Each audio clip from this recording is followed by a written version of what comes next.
सरस्वती देवी जिंदाबाद। क्या आप बता सकते हैं कि इतनी बड़ी जीत इतनी आसानी से कैसे हासिल की आपने? आसानी से? जब अपनों का साथ और बड़ों का आशीर्वाद सर पर हो तो कोई भी बड़ी से बड़ी मुश्किल आसान हो जाती है। ये सब मेरे बड़े बुजुर्गों का प्यार और आशीर्वाद है। यहाँ के समस्त ग्रामवासियों को मैं दिल से धन्यवाद करना चाहूंगी, जिन्होंने मुझे इस काबिल समझा कि आज उन्होंने मुझ पर भरोसा करके मुझे इस पद पे खड़ा किया। और मैं उन सबसे वादा करना चाहूंगी कि मैं आपका भरोसा हमेशा कायम रखूंगी। अरे भाई का भाई कहाँ ले चलता पहले कहाँ है? अरे भाई हमार गुनाह बतेवा लोगन बताइए, ये तो गलत हो रहा बा। अरे भाई कौन लोग हटा यार, माइक लेके आओ था। कहा बबुआ जी के फोन आइल बा। लब बात करा माई गोड़ लगत नहीं माई। खुश रह बबुआ, झुक झुक जिया। ई बतावा तू ठीक बाड़ा ना? हाँ माई, हम बहुत बढ़िया बनी तहरा आशीर्वाद से। आ सुना, एगो खुश खबरी बा तहरा खातिर। अरे हमारे MBA के पढ़ाई पूरा हो गई। ए बबुआ, जब पढ़ाई तहार पूरा हो गइल बा त आ काहे नहीं खजा? तहरा के देखला बहुत दिन हो गइल बा और वैसे भी छठ नजदीक आ रहल बा। आज ही बस समय से तखरना के प्रसाद भी मिल जाई। अब हम बतिए काची बबुआ जी, अमेरिका का गई रहुआ तो घर वालन के भुलाइए गई नहीं, गाँव के याद ना आवेला? अरे ना भाभी ना, ऐसा कोनो बात नहीं खे हो, बस टाइम नहीं खे मिल पाओते घरी। अच्छा जी, टाइम नहीं खे मिलत काहे? आजकल टाइम के औरों के दिया तक का? हाँ? आकाश भैया प्रणाम, गोड़ लागतानी। अरे भोला जी प्रणाम प्रणाम, का हाल बा? पहले ई बतावा, वहीजा दिन बा की रात? यहीजा तो अब्बे दिन बा। अच्छा, ओइजा दिन बा त इजा रात बा, का बुझाइल? हमके पता बा, जब इंडिया में दिन होखेला नू त अमेरिका में रात होला। देखला लोग, हम कितना ज्ञानी बानी। काहे ना? अरे इ कौना बात के हल्ला हो रहल बा? भोला बाबू, रउआ केकरा के ज्ञान बांट रहल बानी? अरे दादाजी, हाय आकाश भैया के अमेरिका से फोन आइल बा। प्रणाम दादाजी, गोड़ लगतनी। खुश रह बबुआ, सब ठीक बा ना? हाँ दादाजी, सब बहुत बढ़िया बा। अच्छा आकाश, अरे जब पढ़ाई लिखाई खत्म हो गइल बा त घरे चलावा, त आके अपना बिजनेस संभाल। हाँ, ताकि हम हूँ तोहार बियाह हुआ करा के निश्चिंत हो जाएं, अपना जिम्मेदारी से मुक्त हो जाएं। अरे तोहार बियाह खातिर ही लइकन वालन सब तक कपारे पर आके बैठल रहलन। हम आ जातनी। हम आ जातनी ना, अभी जाके टिकट कटावा। ठीक बेटे, टिकट करवा लेतनी। ला चल।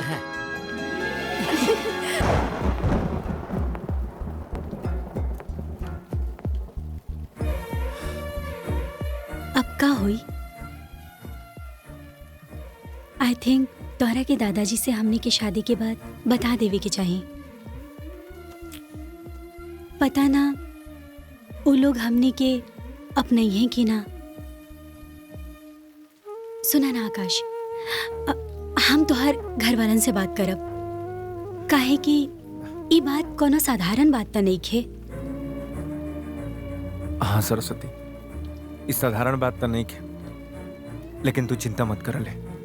हम अपन घर वाला लोगन के स्वभाव से खूब बढ़िया से परिचित बनी। तू जैसन सोचा तरू वैसन कुछ नहीं खे, परेशान मत होकर ले। हाँ बस थोड़ा सा कठिन हुई दादाजी के समझावत, लेकिन हमरा के विश्वास बेटे, हम तारा अंदर जौन गुण देखले बनी, जौन हमरा दादाजी के हमरा घर वाला लोगन के जैसन गुण चाहत रहे, वो सब हमरा नजर से तारा में बाटे। यही से तो हम तारा के अपनौले बनी। तू बिल्कुल चिंता मत करा, और हम सारा कागजी कार्रवाई कर दिले बनी। तू वो काम कर ले, तू अपन पैकिंग करा, इंडिया चले के तैयारी कर जाओ।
जा जा जा जा जा।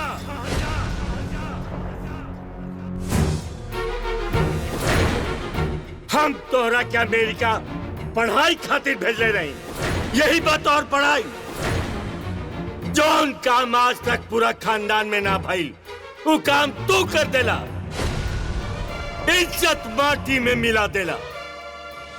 जौन समाज हमरा खानदान से संस्कार और चरित्र के शिक्षा लेत रहे वो हमरा ऊपर कल से उंगली उठाई। तू तो समाज में हमार सिर झुका देला, तोहरा से ऐसा उम्मीद ना रहे। दादाजी बस हमारी 1 मिनट बात तो सुन ली।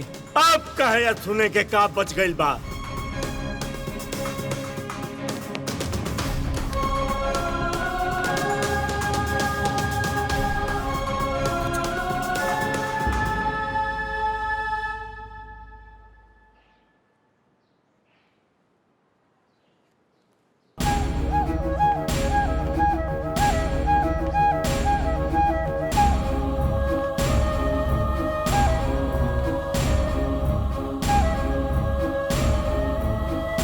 महादेव गाड़ी स्टार्ट कर।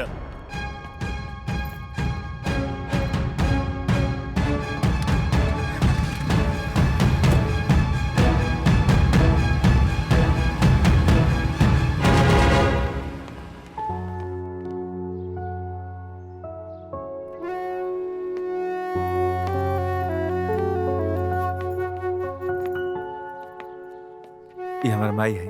आई बाबूजी बोल लगा। प्रणाम माँ जी। खुश रह बेटा। प्रणाम बाबूजी को बाबूजी। और ये आकाश भैया और ये भोला हुआ और ये हमारी प्यारी भाभी गोल लगा। खुश रही। और ये हमारी छोटकी ही भैया। बेटा ये की है? माँ इनका नाम सरस्वती है। ये हमार वाइफ है। वाइफ? अरे मैं तहर पतो पतो तई बोलना। मैं ऐसा मजबूरी आयल कि हम तो लोगन से कुछ बता ही ना पैनी। माफ कर दे जले।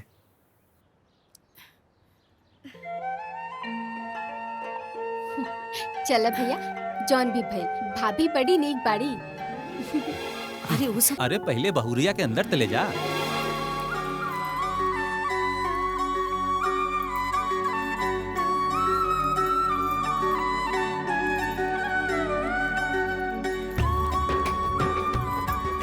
आई भाभी एकरा के पैर से मार दी।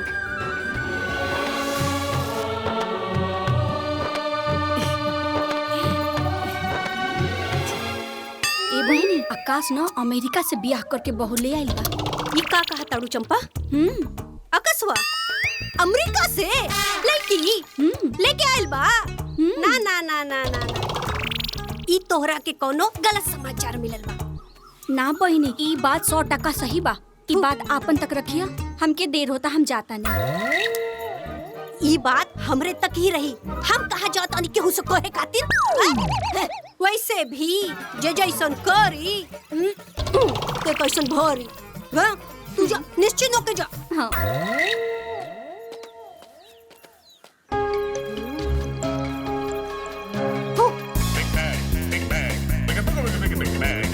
अरे गौरी, अरे सुन एने आ। हम ना। अरे का भइल भौजी? का बात बा? अरे गांव में का हो रहल बा तोहरा के कुछ पता बा? का? ले पूरा गांव जर गइल। अब फुहरा कहे कि लगता महकता। अरे तोहरा के कुछ नहीं के पता ना। ले ऊ जौन मुखिया जी बाड़े न, हाँ? उनकर छोटका पोतवा ऊ अमेरिका से मेहरारू लेके आइल बाटे। न जाने कौने जात बिरादर के लेके आइल बाटे ई गांव में। अरे भौजी जमाना कहाँ से कहाँ चल गई। अब भाई तो जात बिरादरी पटकल बैठू। ले पूरा गांव आग लग गई। अरे भाड़ में जाए ऐसा जमाना, आग लागे ऐसा समाज के जे अपन मान सम्मान के ताक पे रख देला।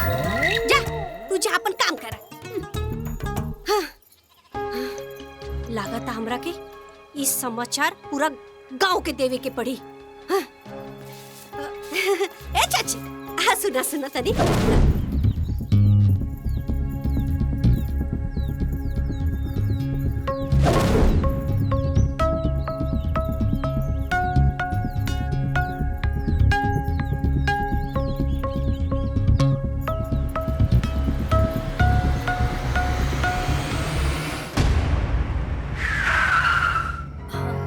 लागता बाबूजी आ गए नहीं। बबुआ हाँ माई। तू जा, जाके तनी बाबूजी से बात कर ला। ठीक बा माई।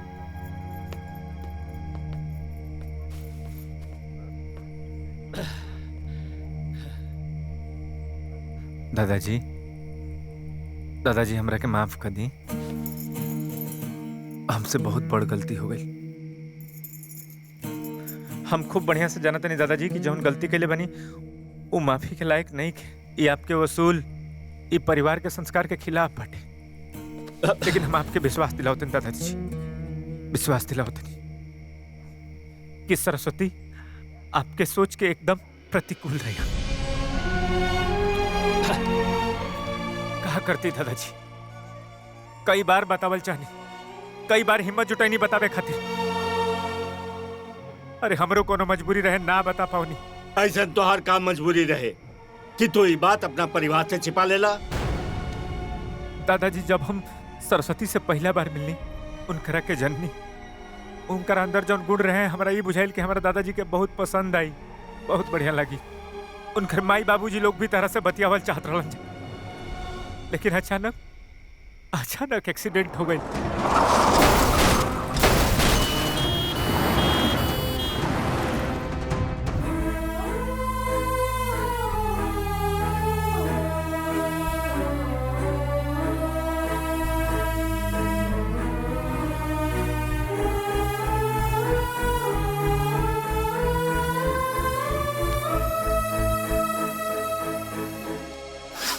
करती दादाजी, सरस्वती एकदम बेसहारा हो गई, एकदम अनाथ। उनकर ये हालात देख करके हमरा के मजबूरी में ही फैसला लेवे के पड़ल। दादाजी हमरा के माफ कर दी, हमके माफ कर दी दादाजी, हमके माफ कर दी।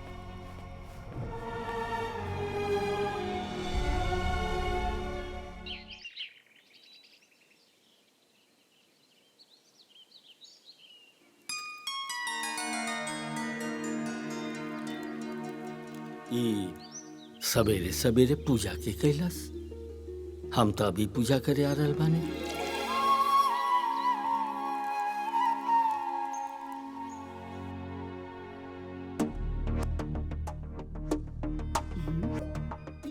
इतना सुबह पूजा के कैलाश? जय ठाकुर जी। बहू, आज बड़ा सवेरे सवेरे तुलसी जी के जल चढ़ा दिलू हा, कहीं जाए के बाका?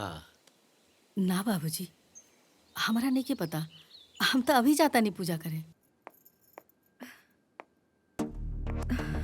सब्जी, दाल,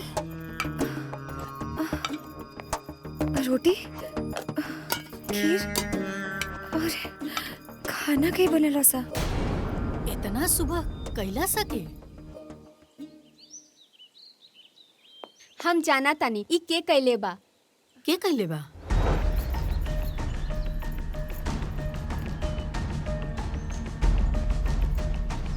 जी माँ जी, ये सब हम कहनी हम।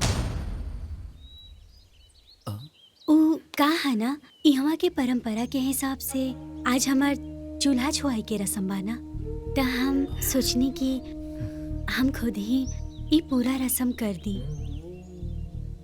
वो सब तो ठीक बा, बाकी इतना सारा काम तू अकेले कैसे कैलू हा? ना माँ जी, ये सब हम अकेले ना कहनी हा, हमार मदद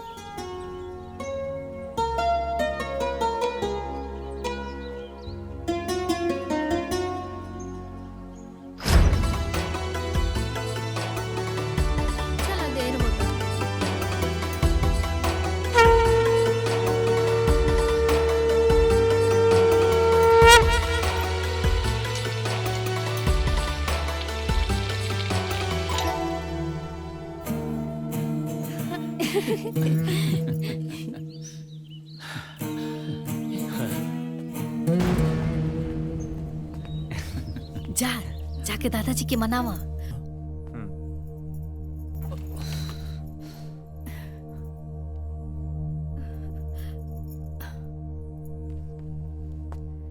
बहू, यहाँ आवा।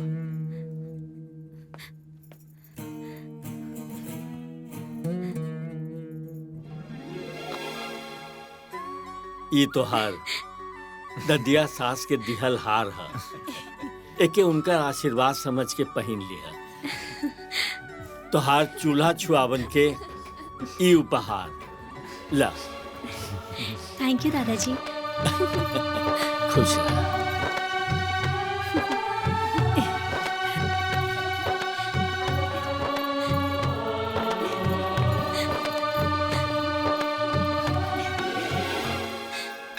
बाबा बैद्यनाथ की जय।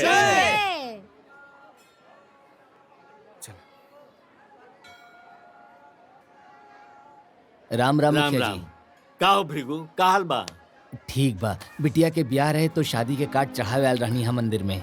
अच्छा। रउआ के घरे जाए के भी रहे, यही से मिल गई नी तो सोचनी की रउआ के दे दी। अच्छा, वाह। रउआ आ जाती तो घर के शोभा बढ़ जाये, बिटिया के आशीर्वाद दे देती। अरे भृगु, तोहार बेटी तो हमार बेटिये लेखानु बिया हैं? आई कभी भइल बा कि गांव के कोनो घर से निमंत्रण आए हम ना जाई? हम जरूर आए। बेटा राजपाल जी बाबूजी। देखा, इनकर बेटी के बियाह बा, कुल राशन पानी की व्यवस्था करा दिया, कोनो दिक्कत ना हो के चाहिए। चिंता मत करिए। बहुत सुंदर बाड़ी जी प्रणाम। प्रणाम। कार्य कतवारू, तोहार का समस्या बा? मुखिया जी, हाँ। रघुआ जनते बानी, अगला साल किसान क्रेडिट से हम लोन ले ले रानी। कुल फसल हमार जल में बर्बाद हो गई। हम बड़ा कर्जा में हो गई बानी। समझ में नहीं आवत कि कर्जा कैसे दियाई। रघुआ एक बार मैनेजर साहब के फोन कर देती, हमार कुल कर्जा माफ हो जाई। एकर कोनो जरूरत नहीं के। बेटा प्रकाश। जी दादाजी। इनका के 10,000 रुपया दे दिया, ठीक बा? जी जी अब धन्यवाद। खुश? प्रणाम। प्रणाम प्रणाम खुश मुखिया रह, जी। खुश रह। का रघु, बड़ा उदास लग रहा बड़ा? ओ का बात है ना मुखिया जी, हमार बिटिया बीएड करे का जिद कैले बिया, कहत या मास्टराइन बनब। हम ओके बहुत समझौनी हाँ कि बिटिया बिचार के पढ़ौला लिखौला के ज्यादा कोनो कुछ मतलब ना होखेला। आखिर ब्याहे के बाद ससुराल में जाके ओके चौके बासन न करे के पड़ी। अरे बेटी बिया पढ़ल चाहतिया त काहे न पढ़ाई बा? बेटी पढ़ी त देश के विकास होई। अब आगे का खर्चा हमारे लिए कठिन बा मुखिया जी। रघु, आज से तोहार बेटी के पढ़ाई के सारा खर्चा हम उठाई। धन्यवाद मुखिया जी। बाबूजी, हैं? राउरी फैसला खाली रहुए ना, हमनी सबके सहमति बा। सबके सीखे के चाहिए। प्रणाम मुखिया जी।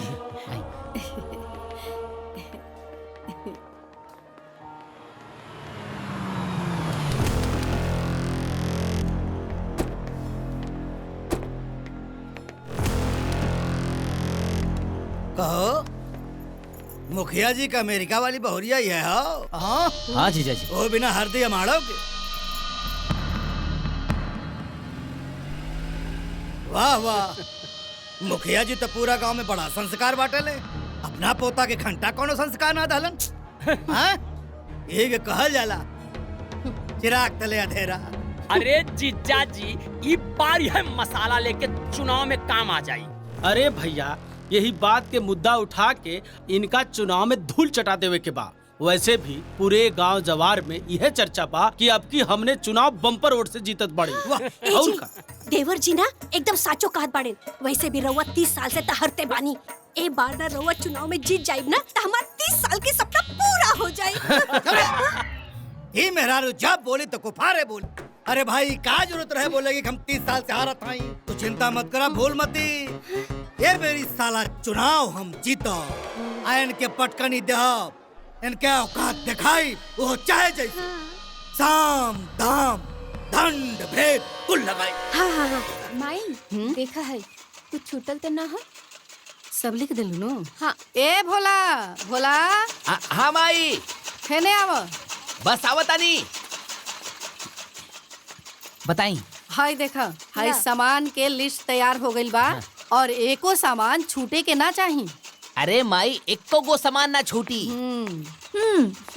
आज जाके नियत नियम से लेके आई है। और हाँ, नहा धो के, ठीक बा? ओहो, हमके सब पता बा। छठ पूजा बहुत ही पवित्र पर्व होखेला। एमे भूल चूक से कौनो गलती ना होके के चाहिए। रउआ हमरा के इतना बुड़बक ना बुझी, हमरे लगे इतना ज्ञान तो बटले बा। हाँ हाँ बिल्कुल, काहे ना, बहुत ज्ञान बता लगे। रह दी ना माई, हम करता नहीं। हम करता नो। एक काम करा, तू जा रसोई में जाके दाल चढ़ा दो, है नो? ठीक। ए बुची, जो ना तने भौजी के हाथ बटा दे। ठीक बा माई। जा। माई एगो और ज्ञान के बात कही। ए, रह दा, अपन ज्ञान ज्यादा मत बांटा। एगो काम करी हले, कल सुबेरे सुबेरे ना ठीक सही समय पे चल जिहले बाजारे, बुझाइल? ठीक भैया। का बनाओ तेरे माई? माई हाँ बेटा। कहा सोच में पड़ल पड़ू, कोनो बात बा? अरे ना बेटा, कोनो बात नहीं की। का माई, अब तू हमरा से छुपाईबू, तहरा के देख के पता चल जाता थे। बतलावले का बात बा? देखा बेटा, तहरा तो पते बा, ए घर के परंपरा बा कि कौनो जब पतोह बियाह करके आवेले ना तो छठ उठा लेवेले। बड़की दुल्हन आई रही ता ओही साले छठ उठा लेले रही, लेकिन छोटकी दुल्हन ता अजायदा रहेदा। आवो इससे भी अमेरिका में उनकर पालन पोषण भइल बा, तब उनकरा का पता बा एजा के नियम धर्म आ परंपरा के। माई ऐसन काहे कहा तनी माँ जी? ला आगे। हमके यहाँ के कल्चर के बारे में सब कुछ पता बा, और अगर कुछ थोड़ा बहुत ना भी पता रही ता और फिर रउआ काहे खातिर बानी? रउआ बता देव हमरा के। और हम जाना तानी कि छठ पर्व के व्रत बहुत कठिन होखेला, लेकिन हम चाहतानी कि रउआ हमरा के आशीर्वाद दीही कि हम रउआ और दीदी के साथे एह बेर छठ के पर्व अच्छे से सफल कर सकी। तू तो हमरा दिल के बात कह देले दुल्हन। खुश रह। अरे वाह, अब की बार ता 3-3 को दौरा बंधाई। जय हो छठी मैया। इस साइट पर छठ के पर्व के सारा जानकारी बाटे, और तू चाहबू एकरा से सारा जानकारी लेके तू सीख सकेलू। ठीक दी। अब हम एकरा से सीख के और पूरे परिवार वाले के सबके इम्प्रेस कर दे। हम पर इम्प्रेस करे खातिर तारा के एगो काम करे के पड़ी। का? आई देखा, ए पर जाके ई देखा पूरा गाना बाटे, एकरा के सीख सकेलू और सीख के इम्प्रेस कर सकेलू।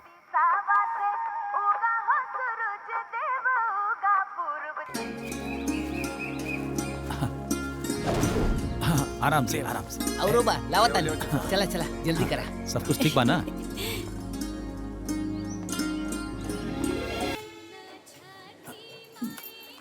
प्रणाम प्रणाम प्रणाम, प्रणाम प्रणाम। मुखिया जी, और परिवार के संस्कार देख के तो मन गदगद हो गया। हेमंती, मुखिया जी के परिवार के तरह शरबत पिलाओ। अरे जीजा जी, काहे में लेट कर दी? कुल शरबत तक खत्म हो गए। अरे ज्यादा कोनो बात नहीं खे बलबन, ये सब लोग शरबत पी चुकल बा लोग। बाकी हाँ, जाए के पहले तू हमार घर के छठ के पूजा के प्रसादी ले लिया। जी जी। ए बलवंत बाबू के पूजा के प्रसादी दे दी है। मुखिया जी आशीर्वाद बनाए रखें। प्रणाम। लाहो। प्रणाम प्रणाम। चलो जी जी जी, खुश रहा खुश रहा। देखा ही मेरा रुके खाना है वो ढकोसला दलित ऋण कहीं की। हट ए जी आयल है रउआ खाई ना। हट खाली खाए के चक्कर में देखा सत्यानाश हो गए। काल के बहुरिया आयल हो और छठ पूजा कर दलस। ये एकदम हुरा थाई पता न फाट जेबू कबाओ। हाँ भौजी, भैया बिल्कुल ठीक कहत बाड़ा। बुझलू, ई चाय पानी शरबत पियवला से क्योंकि दिल ना जीतल जा सकला, ओकरे खातिर कुछ और करे के पड़ाला। हैला तारा तो खैले से फुर्सत ना। हम तो कहत रानी बहनिया के छठ पूजा रखा, बाकी सारे तू और तुम्हार बहन दोनों सत्यानाश।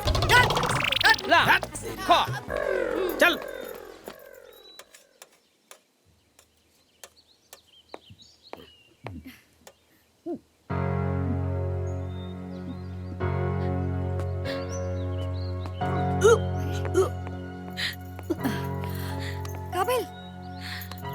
का भइल दुल्हन? तबीयत तो ठीक बा? ओ दीदी, हम अरे ये तो बहुत खुशी की बात बा। भाऊजी, पापा, हमने घर में एगो नया मेहमान आए वाला बा। का? अरे अरे एक खानदान खातिर सबसे बड़ खुशखबरी बा। तू लोग एक काम कर, बहुरिया के कोनो काम मत करे दिया। हाँ, अरे घर में इतना मेहरारू तू लोग बाड़ू, घर संभाल लिया और उनकर विशेष ख्याल रखिया। दादाजी बिल्कुल सही कहत बाड़े। देखा तुहार जिम्मेदारी बहुत बढ़ गई बटे। बहू के कोनो दिक्कत ना होके के चाहिए। ना होके दे, बिल्कुल। अरे आकाश। हाँ भाजी। बेटा हम चाहता नहीं कि तू बहू के लेके डॉक्टर लगे जा। हाँ। और डॉक्टर से तनी राय मशवरा भी ले ला। ठीक है बाबूजी। हाँ। दादाजी अब तो हम चाचा बन जाए ना।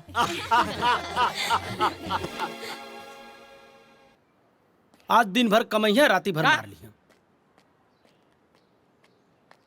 हाँ भाई। अरे जीजा जी बहुत टेंशन हो गई। हाँ हो गए। अरे ई बार के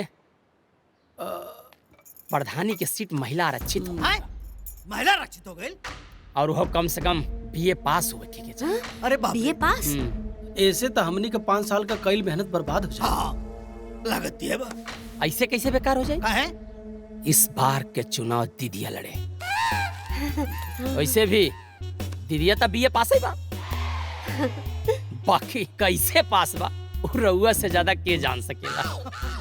अरे ना ना भौजी के भौजी कैसे चुनाव लड़ी है भाई? काहे ना लड़ी देवर जी और भौजी चुनाव? अरे अपने भैया से पूछला, हम इनकरा से कितनी बार लड़ले बानी। अरे भाई मार लड़ाई का बात ना होता हो, ये चुनाव का बात चला था। हे भगवान कहाँ से पा गई नी। अब ऐसा घर में और कोनो मेहरारू तो हो ना, अब मजबूरी हवे नहीं कि चुनाव लड़ावे के पड़ी। तैयारी करा लो फिर। तहे बार केकरा नाम से पर्चा भराई? गायत्री तो ग्रेजुएट नहीं की। दादाजी एक बात कही। हाँ? हमरा लगा था कि आकाश बहू तो एमबीए बड़ी ना, तो उन्हीं के नाम से पर्चा भरल जाओ। हाँ ठीक है बा। लेकिन दादाजी हाँ? दीदी भी ता बीए बाड़ी और घर के बड़ बहू भी बाड़ी, ता हमरा लगा था कि पर्चा में नाम उनकर लिखल ठीक रही। ठीक बोल रहल बाड़ू। तहे बार ई घर के बड़की दुल्हन पर्चा भरी है और चुनाव लड़ी है।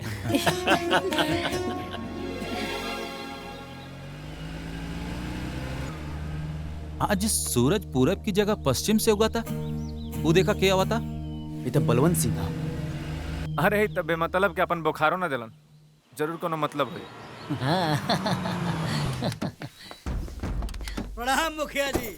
प्रणाम प्रणाम। का समाचार बा? सब आशीर्वाद बा आपके। प्रणाम प्रणाम प्रणाम प्रणाम। कैसे कैसे अइला हा? अरे अब मुखिया जी दरअसल बात यह है कि हमार पत्नी फूलमती प्रधानी को चुनाव लड़े चाहता नहीं, और ये रहुआ आशीर्वाद बगैर मुमकिन नहीं के। अब रहुआ तो 30 साल से प्रधान बटले बनी। अब ए बेरी कहा हो कि जो प्रधानी के चुनाव हो वो हो गई महिला सीट। हाँ तो हम चाहता नहीं कि अगर रहुआ आशीर्वाद दे देती तो हमारी पत्नी फूलमती प्रधान बन जाती, बना दी। आशीर्वाद ला। कहानी काय मारतानी? हाँ ठीक बा ठीक बा ठीक बा। सुना घर में जाके तनी भौजी का आशीर्वाद ले ला। हाँ, अच्छा। जा जा। छोटकी दुल्हन के अइला से घर में रौनक आ गइल बा। घर अब भरल भरल लागता। सच कहनी अम्मा जी, अच्छा लगा था। प्रणाम दीदी। अरे फूलमती खुश रहा खुश रहा। आओ बैठा। राधा अरे खुश रहा। प्रणाम चाची। अरे खुश रहा। कहाँ रहलू हा? तू तो दिखाइए ना देत रहलू हा। तू तो एकदम गुलरी के फूले हो गई बड़ी। अब कहा बताई दीदी, इनकरा से छुट्टी मिली तब ना यहाँ वहाँ जाए के मिली। अरे ई त हमरा के प्रधानी लड़े के भइल तब हम यहाँ आ गई नी। मोती के जीजा कहलन है कि जा सब केहू के आशीर्वाद ले ला। ए नाते आशीर्वाद लेवे आ गई नी दीदी। ठीक कैलू हा। अच्छा दीदी, और अमेरिका वाली बहुरिया नजर नहीं खियावत, कहवा बाड़ी? अपना कमरा में हुई है, बुला देता नहीं। ए छोटकी दुल्हन, छोटकी जी माँ जी। देखा तारा से केहू मिले आइल बा हो। आवतरी। हाँ।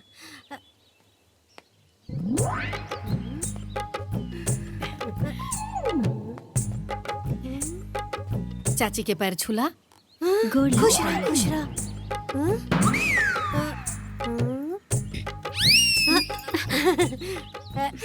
बहुरिया तो बड़ी लंबी पिया।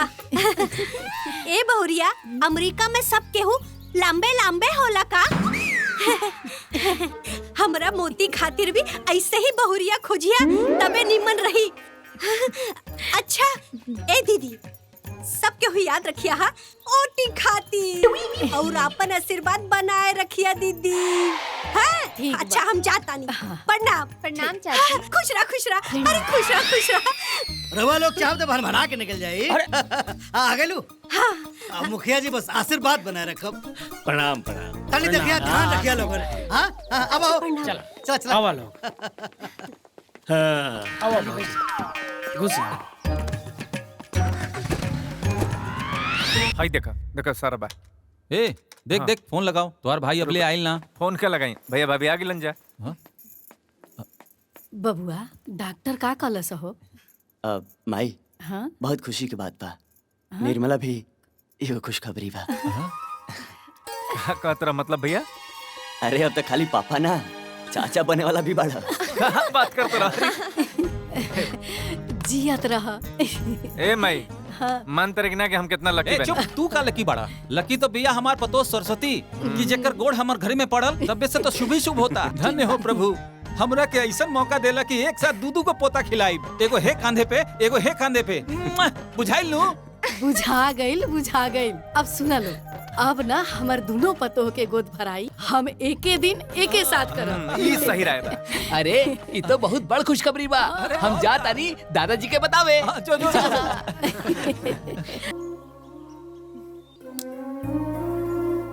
चलो बेटा चलो, अभी सब पूजा पाठ हो गई तब बैठा लो, पर्चा भरे के बाद। दादाजी 1 मिनट, हम थाली रखते हाँ ठीक बात, तू रख क्या बैठा लो। चला चला भाभी। ए आवा जल्दी।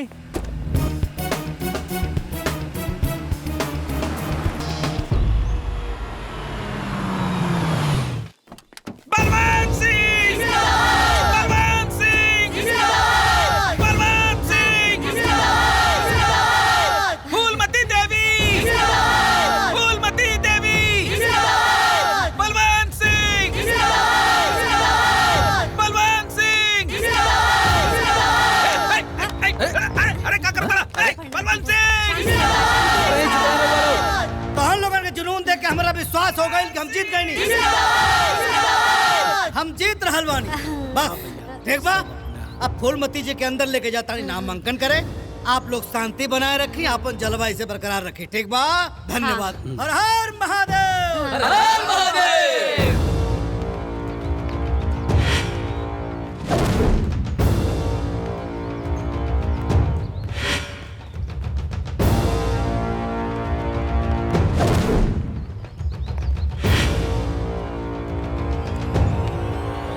अभय प्रताप, निर्मला देवी, निर्मला देवी,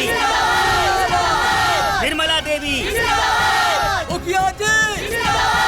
मुखिया जी!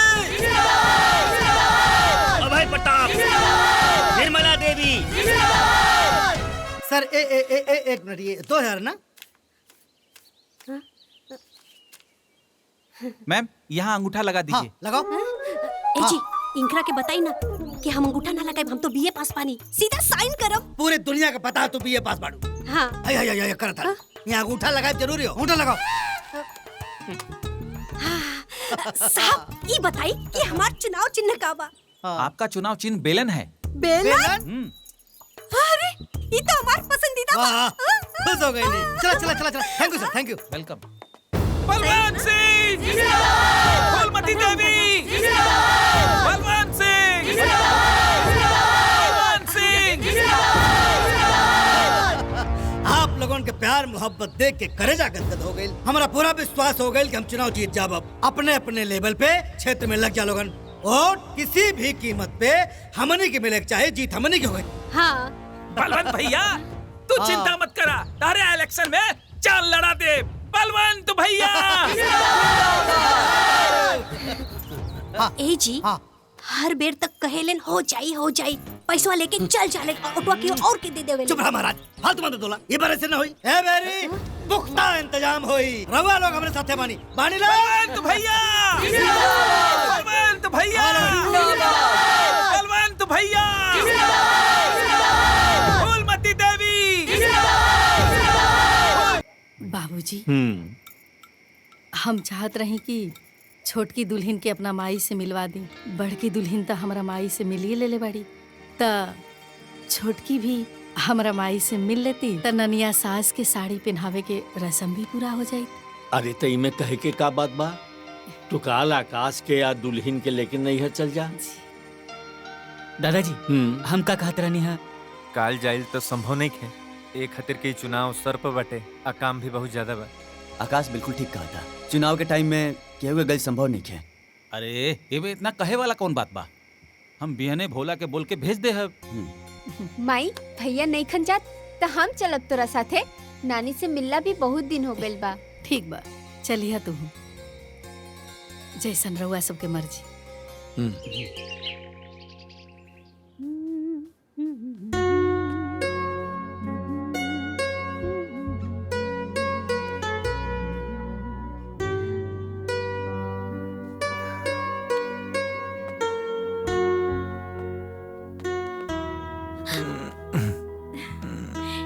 ही का करत हनी?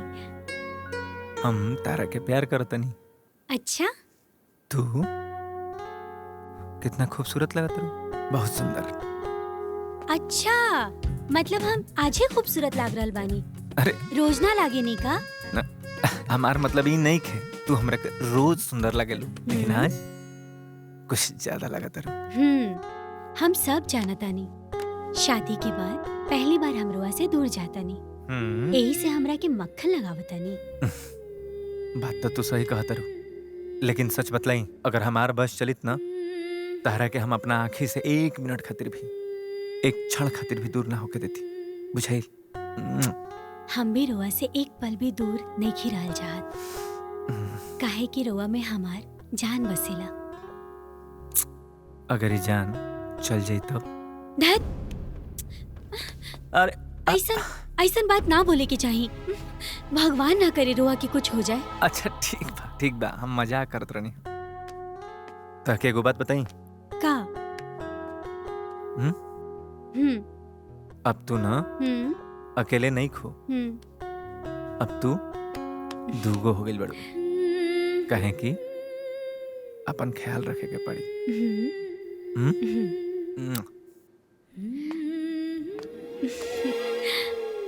भाभी चला भाभी, चले के नहीं खे का? नीचे सब राउर इंतजार करता लोग। और भैया हाँ दरवाजा तनी बंद कर ले हल कर।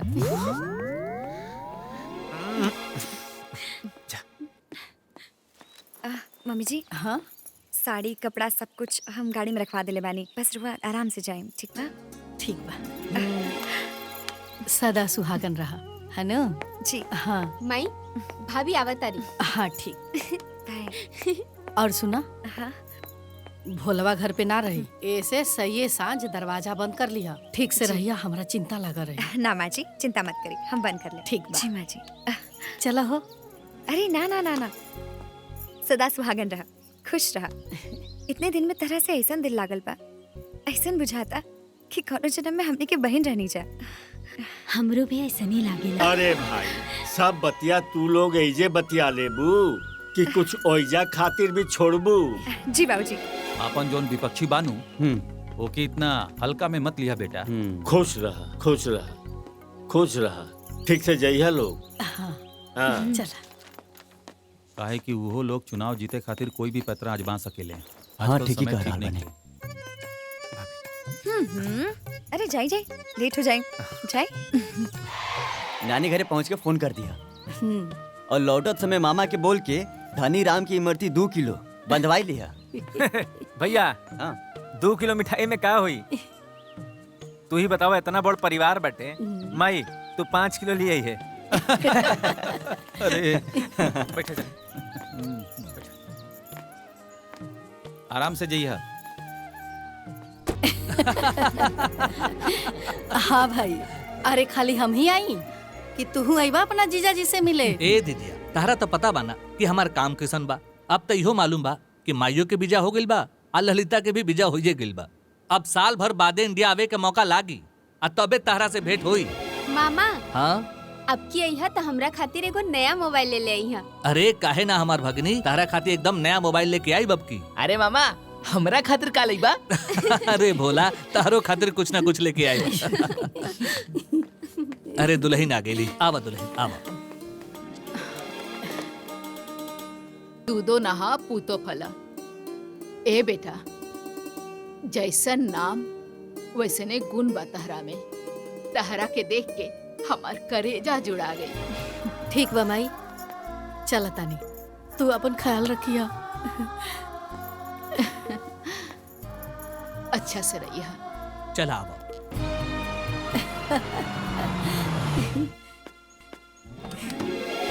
आवा चला। आज हम बहुते खुश बानी, जान तरू का है? माई से मिल के नानी से मिलके सच में बहुत अच्छा लगा। नैहर गईला के खुशिये कुछ और होखेला। जान तरू, यहाँ के दूल्हा बन के गई रही तो पूरे गांव में शोर हो गई।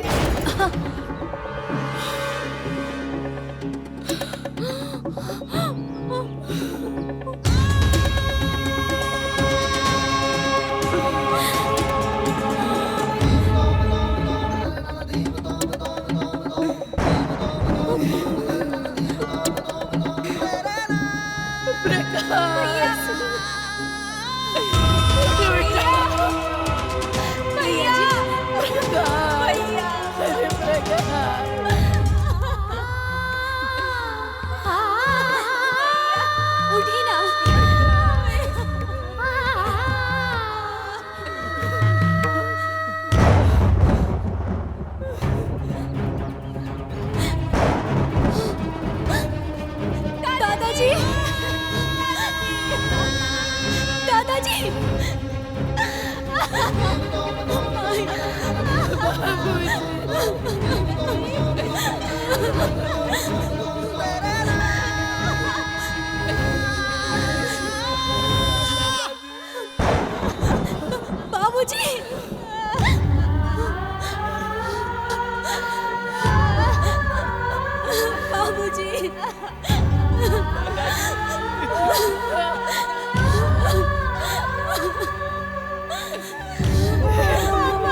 जी के तो पूरा परिवार बर्बाद हो गई। किस्मत के खेल देखा, दूसरा के सहारा देवे वाला परिवार खुद बेसहारा हो गई। हाँ भीरगु भाई, तू ठीक कहताड़ा। ई घटना पूरे गांव के दहला देहलस। अब चुनाव के का हुई? उनकर बड़की पतोया भी चुनाव लड़े वाला रहले, वो तो ना बचले। हाँ, छोटकी बहुरिया ना कुल गुड़री निकललस। ऐसे ना हा बड़की के नाम से चुनाव के पर्चा भरा गेल रहे। त का होई बहनी? जवन भगवान चाहिए वह होई। अब इलेक्शनवा का होई? तो के का लगता बहन?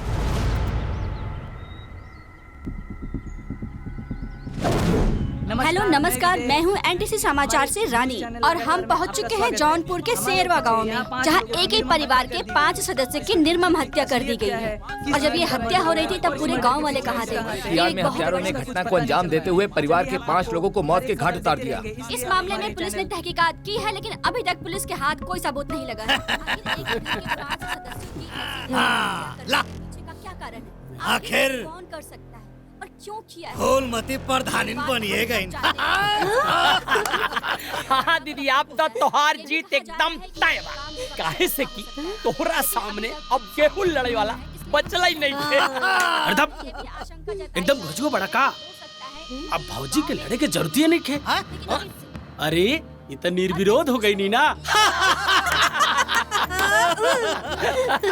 एक कहल जाला कि सांप भी मर गई और लाठी भी ना टूटल। फूलमती प्रधानिन भी बल गई नहीं और केहू के पता भी ना चलल। ए जी, रउआ सांप मार दहली। हम सोमवार के व्रत भूखीला और रउआ हमार तपस्या पे पानी फेर दहनी। अरे भाई, तोरे बुद्धि में का घुसल हो भूसा? जब मुँह खोलबू तब कुछ न कुछ उल्टा। बट सांप मर गए, हे मर गए, हाउ मर गए। जब ना समझ में आओ चुप रहल करा। तो आइए हम परिवार के लोगों से बात करते हैं और पता करते हैं कि ये घटना क्यों और कैसे हुई। जी, आप क्या बता सकती हैं कि मदर शक्ति आपके परिवार में किसी का आपसे रंजिश थी? बताइए माता जी, बताइए माता जी, बताइए। जब तक आप नहीं बताएंगे बताइए माता जी। क्या लगता है कौन हो सकता है इस हत्या के पीछे? बताइए माता जी। कुछ तो बोलिए माँ जी, आप बताइए।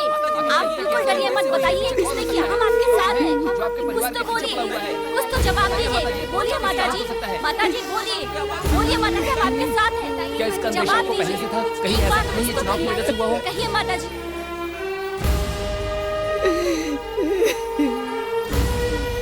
रुक जाओ। बंद करो, कैमरा बंद करो।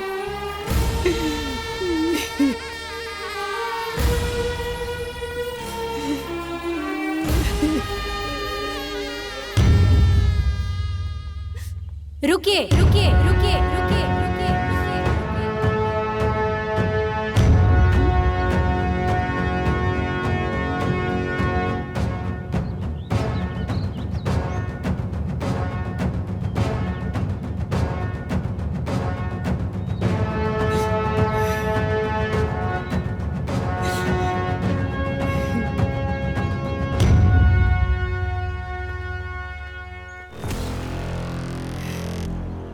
मैं ये तो नहीं जानती कि मेरे परिवार के सदस्यों की निर्मम हत्या किसने की है, पर मैं ये जरूर जानती हूँ कि इन हत्याओं के पीछे नियति क्या है, और इसीलिए मैं उनके मंसूबों को पूरा नहीं होने दूंगी। मैं सरस्वती सिंह, पौत्र वधू स्वर्गीय अभय प्रताप सिंह, पुत्र वधू स्वर्गीय जगतपाल सिंह और पत्नी स्वर्गीय आकाश सिंह, आज ये संकल्प लेती हूँ कि मैं अपने कुल की परंपरा को संभाल कर रखूंगी और चुनाव लड़कर इस गांव का प्रतिनिधित्व करूंगी। गांव के सुख, दुख और विकास में अपने दादाजी स्वर्गीय अभय प्रताप सिंह की तरह हमेशा अगली कतार में खड़ी रहूंगी।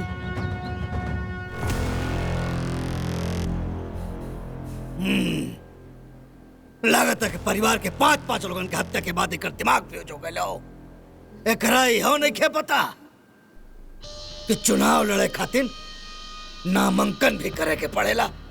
जवन अनकर भइले नइखे और पर्चा भरे के टाइम भी निकल चुकल हो। ये चुनाव लड़ी हैं।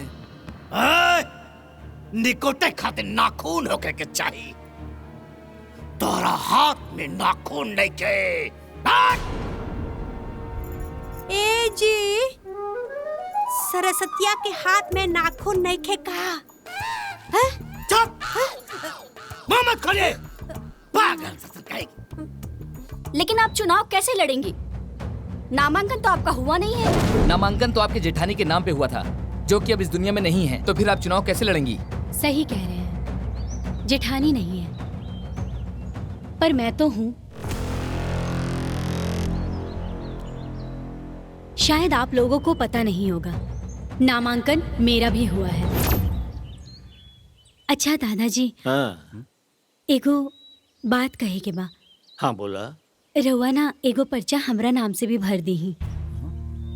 काहे से कि अगर एगो पर्चा कोनो भी कारण से रद्द हो गई तो हमने लगे दूसर पर्चा रही चुनाव लड़े खातिर। सरस्वती ठीक कहताड़ी बाबूजी। अरे ये बात तो हमरे दिमागे में ना आइल हा। बहू के दिमाग तो सचमुच में बहुत तेज बा। अरे बहू के कर बाड़ी, हमार खानदान के नाम तो यह नु रोशन करी। बाबूजी हाँ तैयारी करा भरा भरा।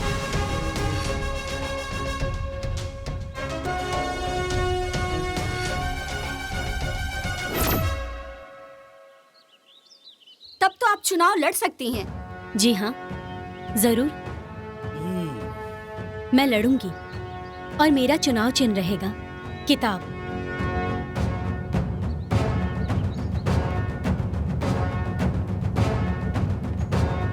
ये एक बहुत बड़ी खबर निकलकर सामने आई है। मुखिया परिवार की छोटी बहू अमेरिका से जो पढ़कर आई हैं सरस्वती जी, ग्राम पंचायत का चुनाव लड़ेंगी। उनका नामांकन पहले ही भरा गया था। कैमरामैन राम के साथ मैं हूँ प्रशांत सिंह। आप देख रहे हैं भास्कर टीवी। जो जनता शोक में डूबी हुई थी, उसी जनता को इस खबर से थोड़ी राहत मिली है।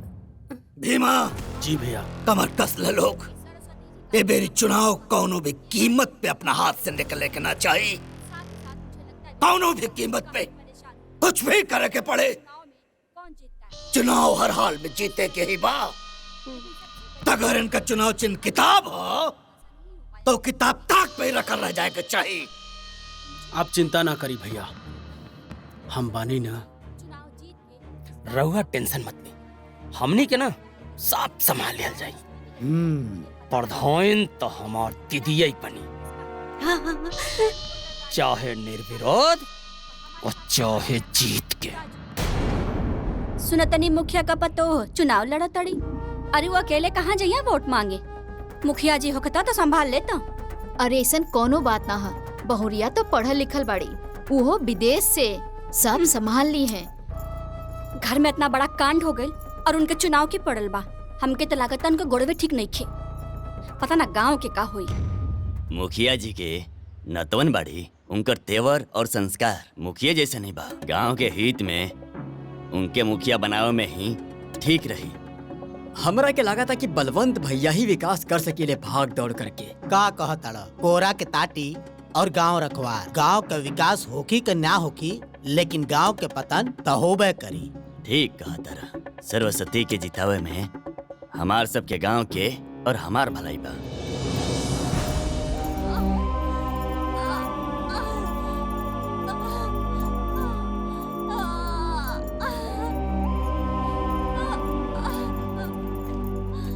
का भई? ई दर्द से यहाँ तड़पत बाड़ी और रउआ लोग देख रहल बानी। कम से कम इनकरा के हॉस्पिटल ते लेके जाई। के लेके जाई? इनका मर्द परदेश में बड़े। इनकर एगो सास बाड़ी जौन खटिया पे पड़ल बाड़ी, और पड़ोस में कोनो मौका पे मर्द ही नहीं खे। भोला जा गाड़ी लेके आवा। हाँ। चल। अरे बेटी तू मत उठावा, तारे पेट में खुदे बच्चा हा। परेशान हो जाइबू तू। रउआ चिंता मत करी, फिलहाल जेकरा दर्द बा ओकरा संभालल जरूरी बा। सही कहा तारू। जॉन होके के होई उ देखल जाई। फिलहाल इनका के हॉस्पिटल ले गल ज्यादा जरूरी बा। मैडम आगे गाड़ी। चल आराम से, आराम से जाइए, आराम से। देख आई आई आई चली। सब ठीक हो जाए। चल आराम से। हे भगवान सब ठीक करब। फूलमती देवी जिंदाबाद! फूलमती देवी जिंदाबाद! बलवंत भैया जिंदाबाद! बलवंत भैया। बस बस बस बस बस बस देखा ई गांव के मुखिया जी तोहन लोगन के लूटत हवे। कुछ काम धाम कैलन ना। अब की बेरी हमारे मेहरारू फूलमती के जितावा लोगन। गांव के खड़ंजा, नाली, मिडवाइफ सेंटर, शौचालय, आवास सब काम हम करवा दे। ठीक बा नू? हाँ ठीक बा ठीक गांव बा। के विकास खातिर चुनाव चैन बलवंत भैया, बलवंत भैया, बलवंत भैया, बलवंत भैया। अरे पीछे हटा, पीछे हटा।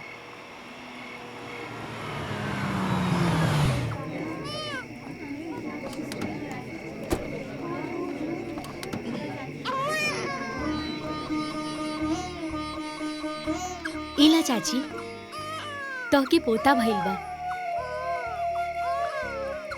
और जच्चा बच्चा दोनों स्वस्थ बा। अब बस ख्याल रखे के पड़ी दोनों के। बेटी भगवान तारा के खूब खुश रखस। तू खूब खुश रहा। तहरो भी एगो सुंदर लाल होखी बेटी। भोला इला एमे दवाई बा, टाइम टाइम पे इनका के खिला दिया और मेवा मिश्री भी बा। खाइए तो स्वस्थ रहिए। एकर का जरूरत रहे? एकर कितना पैसा भइल? पैसा की चिंता मत करा, हमहू तोहार बहिन बानी और बहिन से कैसन हिसाब। और हाँ, ई मत सोचिए कि हम ई सब हम चुनाव खातिर कर रहल बानी। हाँ चला तानी चलिए।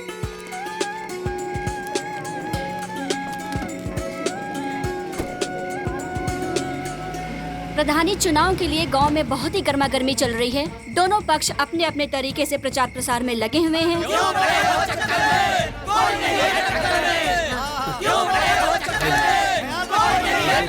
दादा बेलना पे वोट दिया।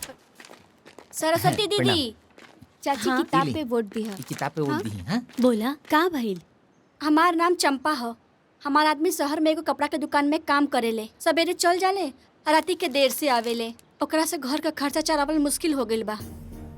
काम खातिर बोलीला त हमरा औरत होके के ताना मारेले। लड़का भी छोट हो में, बाहर जाके काम भी ना कर सकीले। रहुए बताई ऐसे कैसे चली? और घर में थोड़ा कर्जा भी हो गइल बा। ए चंपा, हाँ? सिला फ्राक सिए के देले रहली। हाँ भैया, बस इहे देवे जात रहनी। ठीक बा। अच्छा दीदी, हम चलतानी।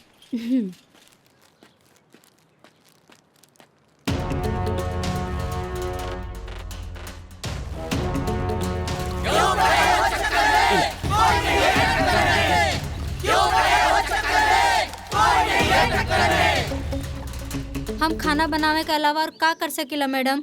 रोज सवेरे सवेरे उठ के उहे चूल्हा चौका और रात के खा पी के सुत जाइला। हमार जिंदगी तो नरक हो गइल बा दीदी। हमके कुछ करे का मन करेला, लेकिन का करी? मर्द लोग के समझाई? उनकर कहला में ये चाहे जरा चाहे मरा, लेकिन जोन करे कहा घरवा में करा। बाकी हम सुनने बानी कि गौरी भौजी बहुत निम्मन खाना बनावेली। अरे इहो कोनो कहे के बात बा। इनकर खाना के चर्चा पूरा गांव वाला करेले। कुछ करी दीदी।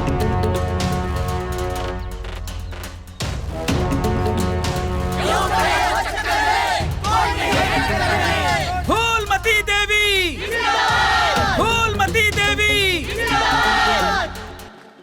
दीदी, शादी से पहले हमरा के गीत संगीत और नृत्य के बहुत शौक रहला, जेकरा वजह से हमारे स्कूल और हमारे कॉलेज में हमारे बहुत नाम रहला। लेकिन जब से हमार शादी हो गइल बा, हमार पूरा शौक खत्म हो गइल बा। काहे से कि इनका के हमार गीत संगीत से कोनो लगाव नहीं खेबा। और हमार सासो कहली गौला बजवाला में का रखल बा। बस दीदी, अब जैसे तैसे ही जिंदगी कटत बा।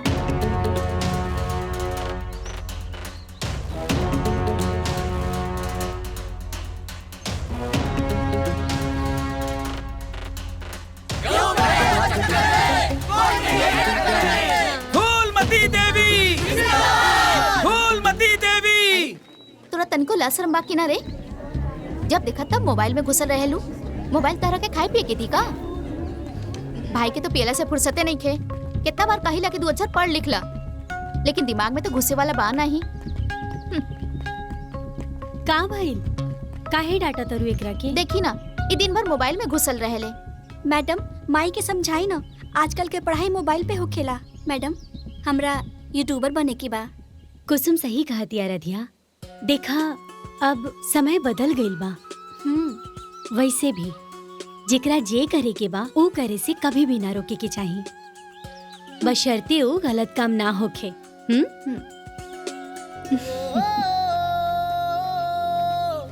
पंख नए हैं, नया आसमां, अब है नई उड़ान।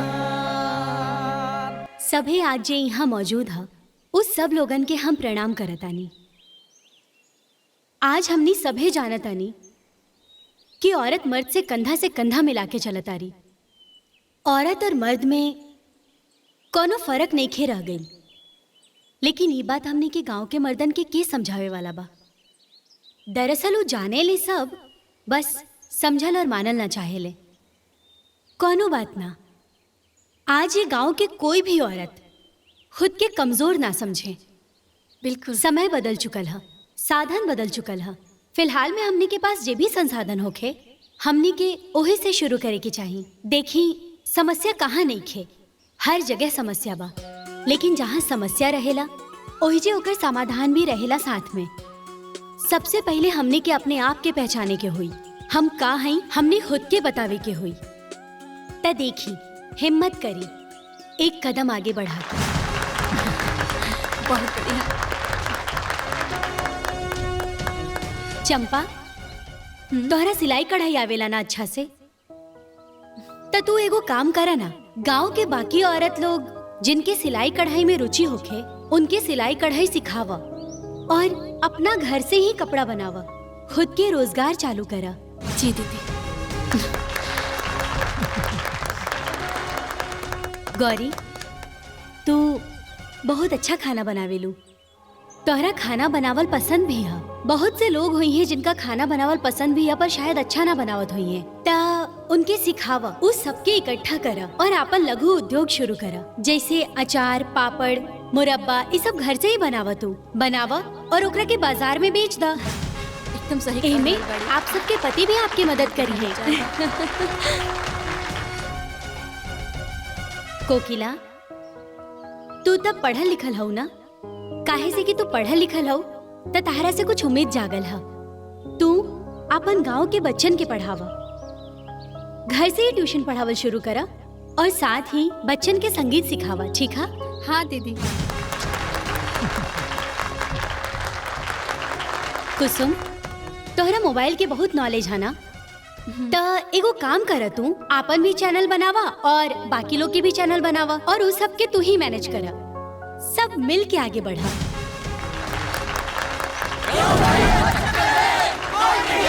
सरस्वती देवी, सरस्वती देवी, सरस्वती देवी, सरस्वती देवी। बंद कर, बंद कर, बंद कर। का गाँव वाला लोग, गाँव के लड़का के छोड़ के अमेरिका वाले के पीछे झुराइल बड़ा लोग, हाँ? का में ना आई, कुल झूठ बोलतिया, अपने जैसन तोहन लोगन के बेवकूफ बनाई, बिगाड़ के रख दे। खाली बर्तन बजा के भजन गईबा लोग, बहुत पछताईबा। एक दिन तोहन लोगन के पता लागी कि तोहन लोगन के बरगलावत रहल हो, बेवकूफ बनावत रहल हो। अरे तू का राजनीति करबू? राजनीति करब हम गांव तुम्हारा प्रधान बने चलल है। अरे प्रधान बनी फुलमतिया। बलवंत जी, खुद भाषण देवी से अच्छा रही तनी फूलमती देवी जी के सिखा देती। अरे भैया, प्रधान बने के बाद काम आई, वरना जे खुद ना बोल सकेली वो प्रधानी का करिए।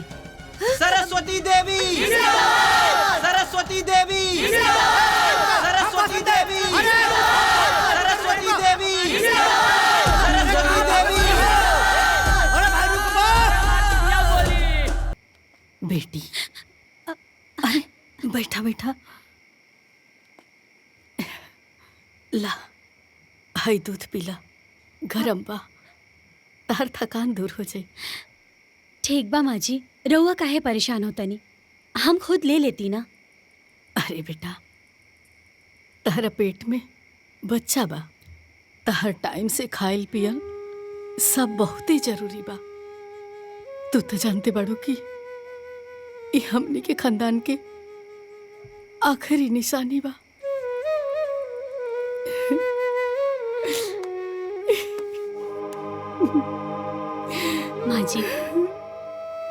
धैर्य रखी माँ जी, सब ठीक हो जाए। भगवान पे भरोसा रखी।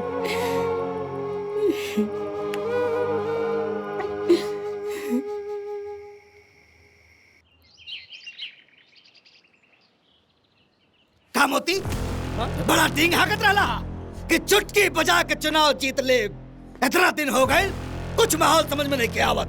ना ना जीजा जी, माहौल तो खूब बनल बा। घंटा बनल बा, माहौल बनल बा, माहौल बनल। देखत है कितना माहौल बनल बा। अरे रउआ भी ना फटाक से गुस्सा जाला। अरे आपन केवल औरतन में पकड़ नहीं खे हो पावता, उस सरस्वतिया औरत के फायदा उठावता। असल बात ये है भैया कि महिला होखले का भरपूर फायदा उठावत है सरस्वतिया। तो असली बात ही है। हाँ। तो एक काम करा लोगन, आगे से जितनी भी जनसभा हुई, हर जनसभा में फूलमती के ले चला। जितनी औरत बानी सब के सब फूलमती से प्रभावित हो जाए। ठीक बा?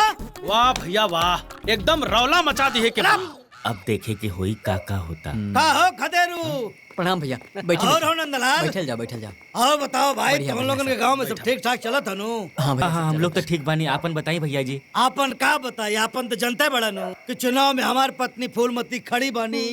बस अभी जान ला भैया कि चाहे जैसे ताकत लगाता, जीत हमरे होके के चाहिए। अरे ये कोनो काहे वाली बात बा? भला रउआ के छोड़ के हम सब लोग कहाँ जावल जाए? अरे बहुत बढ़िया। एक बात बतावा भाई साहब लोगन, अगर हमरे भैया के छोड़ दिहल जा तो पूरा गांव जवार में क्या वैसन लीडर मिली? आए अभी लंदन से आयल बाटी, लंदन अमेरिका से बहुरिया, पूरा गांव फुदकत बाटी। ई तोहर लोगन का नेतृत्व कर पहिया 5 साल। पागल बड़े, पागल बड़े। एगो बात बताओ भैया, जे अपन घर परिवार ना संभाल पावत हो, वो गांव के मेहरारू के संभारी? हम तो के बताई, सतर्क रहा लोगन। हमारा तो साजिश लागत है, तो लोग संभर जा, ना तो वो मेहरारू गांव के सब मेहरारू के चौपट कर दे। हाँ ए जी, हाँ वो कोनो जादू करनी बिया का जे रउआ सब केहू के समझा रहल बानी? फूलमती, जब तोहरे कुछ समझ में ना आवेला तक काहे मुंह खोले लू आपन? चुप रहो, हमन बतियावत तानी। हाँ तो भाई, हम जवन कहत तानी तवन समझ रहल बाड़ा नु? हाँ खूब समझ रहल बानी। हम लोगन के सोच समझ के ही आगे कदम उठावे के पड़ी। हे भैया, हम तो बहनियौरे आइल बानी। ये हमार जिज्जा, हमार जिज्जी। हमका तो ज्यादा ना पता बा, लेकिन इतना जानत है, जब से लड़की घरे आइल बा अपन पूरा घर खा ले गेल। देखा, हमका बहुत डर लागता।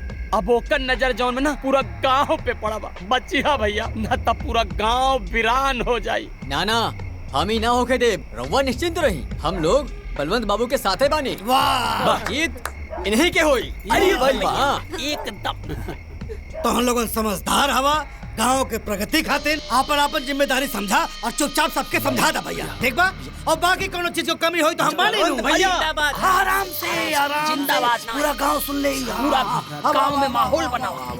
अच्छा, जाके सबके बता दो। ठीक बा?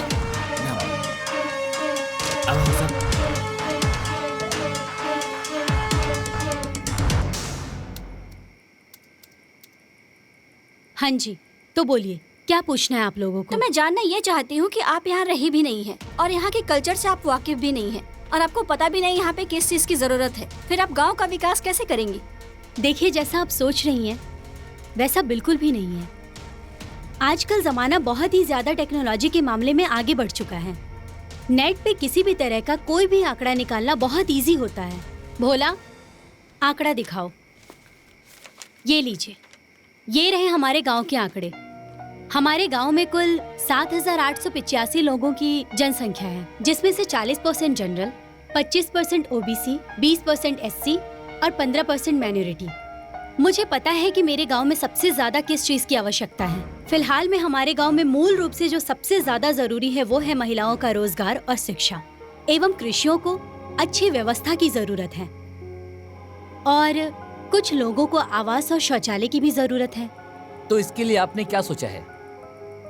इसके लिए हमारे पूर्व मुखिया स्वर्गीय अभय प्रताप सिंह ने कुछ योजनाएं बनाई थी, तो बस मैं वही पूरी करूंगी। चलिए, मैं मान लेता हूँ कि आप मुखिया जी की योजनाओं को पूरा करेंगी, लेकिन इसके अलावा भी गांव में और क्या जरूरी है? गांव में और भी प्रत्याशी हैं। जाइए, आप उन लोगों की भी राय ले लीजिए। धन्यवाद। नमस्ते। जी मैडम, आप फूलमती से सवाल किया जाए। नमस्ते, मैं हूँ एनटीसी समाचार से रानी और मैं आज आपसे चर्चा करना चाहती हूँ गांव के विकास के बारे में। तो फूलमती जी बताइए गांव के विकास के बारे में आपकी क्या राय है? यस, बताओ।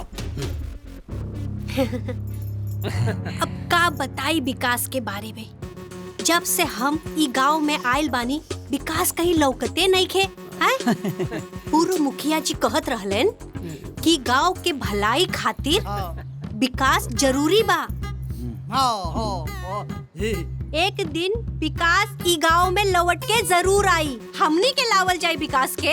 हाँ, हमनी के लावल जाए विकास के। लेकिन का विकास कहीं लौकता? एकदम ना। नानू आ गल विकास। ना आइल ना। अरे कैसे आई? जब से हमार बिया टूट गई ओकरा से, उ जाके अपने भाई के ससुरारी बैठल बा।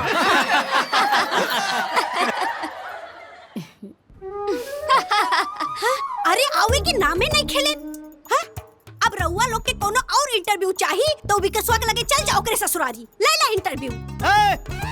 अरे पगली, ये विकास के बारे में बात करत हूँ। विकास मतलब उन्नति। अच्छा, उन्नति। उ विकासवा के मेहरारू हमार सहेलिया। अरे सतई में नाम कटवा लिए रहलू। हाँ, 7वीं क्लास में हमारे साथ छोड़ दे। अरे उन्नति मतलब प्रगति। गांव में जवन विकास भइल हो, तरक्की भइल हो, डेवलपमेंट भइल हो, ओकरा बारे में बात करत हूँ। बस समझ गई नी, समझ गई नी। हमरा के पता बा।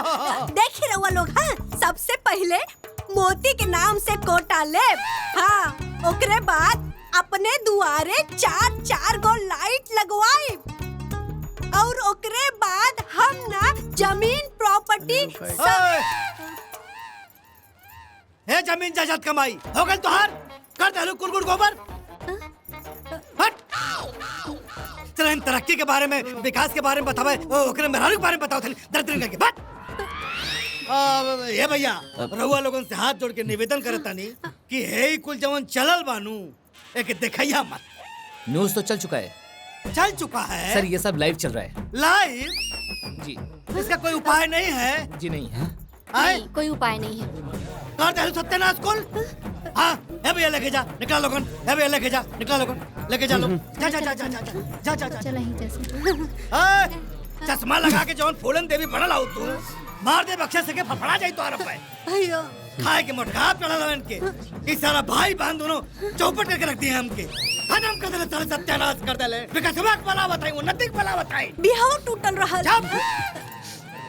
हे भगवान, पता न कहां से मेरे माथे आके पड़ गईली। हे तालवन खड़ा खड़ा मौका देके तारा। जा लगन। जा भागा। तो के तब मार दे फाटे मुतार।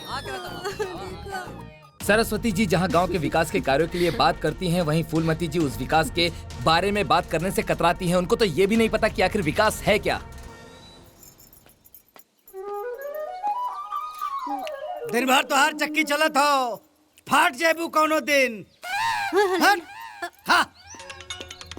हाँ मोती, चुनाव का क्या माहौल हो? माहौल तो ठीक है बा, बाकी जो औरत लोग बाड़ी वो खुल के सामने नहीं खी आवत। ये जाना था नहीं। ठीक बा। कुछ सोचा?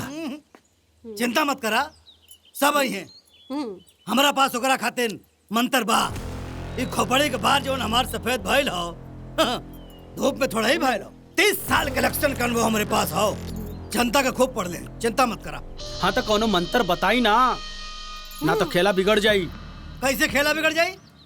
हाँ, एक काम करा, तो हम लोगन 5-5 रुपया और 2-2 बोतल दारू आज रात में पूरे गांव में बांट दो लोगन। ठीक बा? ठीक बा। अगर बात देखिया रौला ना मच जाए तो कहिया। हाँ तो ठीक बा, अजवा रात से काम शुरू करब। हाँ, जा जा जा जा। मोती, चला रात के मिशन की तैयारी कर जा। ठीक। चला चला हो जा, हमारा काम भी चलत बा। ठीक बा। ठीक बा भैया। जा। ए जी, एगो सेवा खाली ना। देवी जी, पूरा जितना हो सकेलू, और तुम्हारे पास कोनो काम है ना? हाँ दरोगा साहब। हाँ बेटी, तो अच्छे से चला था ना सब प्रचार उचार? हाँ माँ, सब ठीक बा। सब जल्दी ठीक हो जाई। बाबू, रितु, माई। पढ़ाई करा। हाँ माई, हाँ, का भइल बुआ? पता चलल बा गांव में बलवंत दारू मंगोले बा। उ रात में दारू और पैसा बाटी। ऐसे तो हमने इनके माहौले खराब हो जाई। हे भगवान, ई का करिया सन? अब का होखी माई? कुछो ना होई। रोआ लोग चिंता ना करी। चली तैयार हो जाई। प्रचार में चले के बा। हाँ बेटी, चल हमनी के तैयार बन जा। चल रे, चल चल भोला। चली आई। भाग।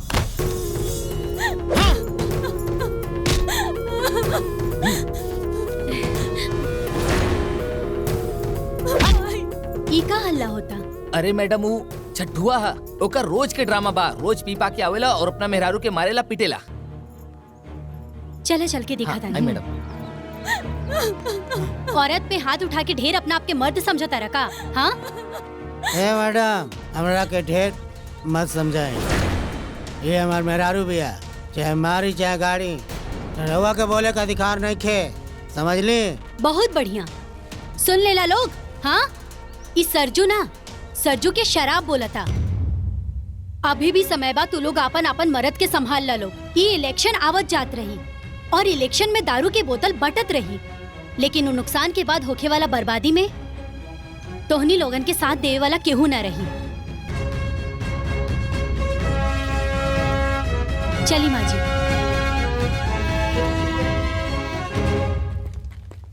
और मारा, चला मारा।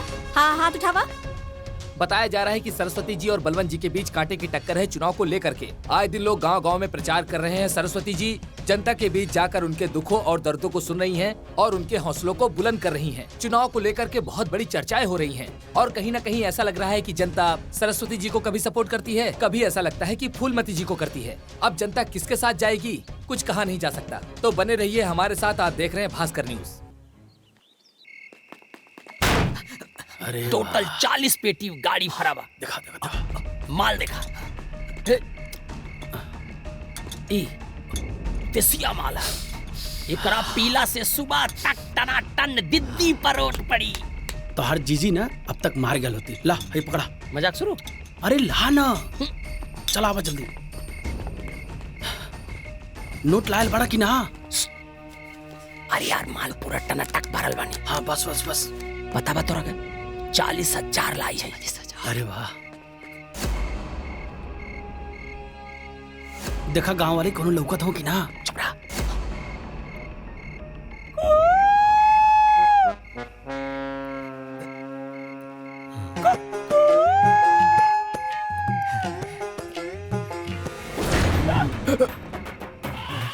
ढेर दारू पिए के शौक चढ़ेला तो के कुल दारू पिए के शौक निकाल दे तो हर हम।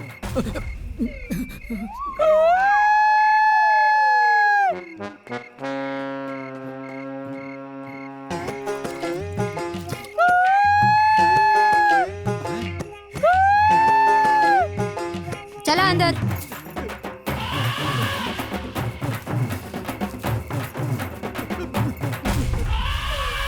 अरे कौन सिग्नल दे दो? न तोहरे आवाज में दम बा न तोहरे सिग्नल में दम बा। अभी तक के वायल ना। चुप रहा। तोहरे ही शहर से हमार जीजा 30 साल से चुनाव हारत बा। दे दे दे करत रहा। शांत रह।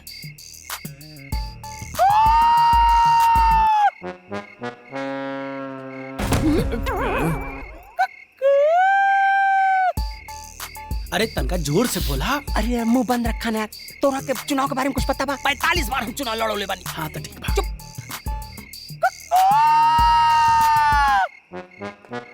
जात है जल्दी जल्दी।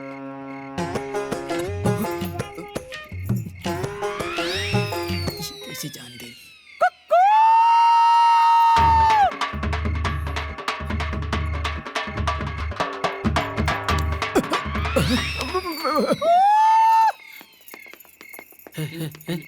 लागत बाकी कोनो का पैर आवत बा खाओ।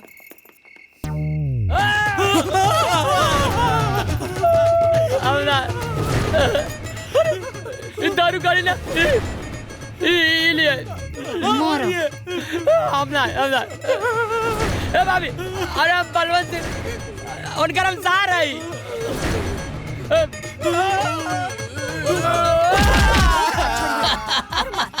मार मार ना मारी।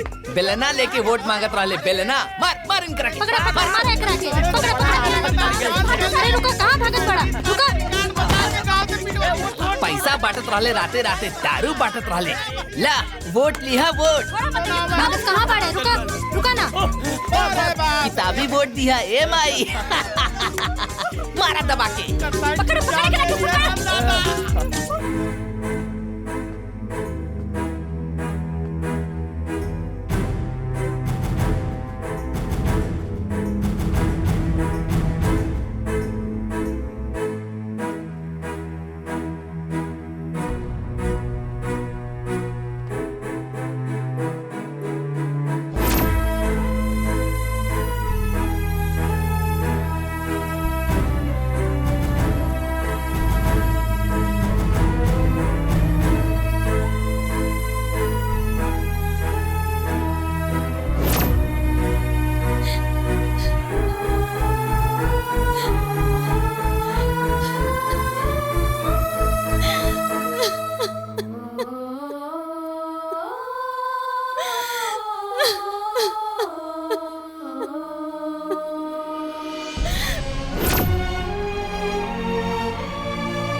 जीजा जी अब अपन काम हो जाए। ई हैं दुरप्पी हमार बहुत ही विश्वसनीय आदमी, काम भी हो जाए और नाम भी ना आई। तो के पूरा भरोसा हो? एकदम भरोसा बा, कुछ भी हो जाए लेकिन मुंह ना खोली। अब अगर विश्वास टूटल तो तोही के पेलब हम। कबो तो विश्वास करा करा। ठीक बा भेमा। हाँ भैया पैसा दे दे। ठीक बा।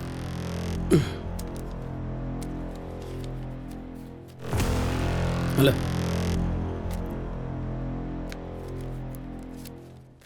मुंह बंद रखो, हो जाए काम।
चल निकल यहाँ से।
अरे माँ जी, तू ठीक बाड़ू बेटा?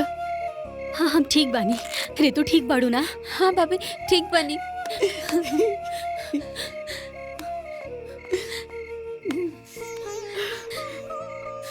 भोला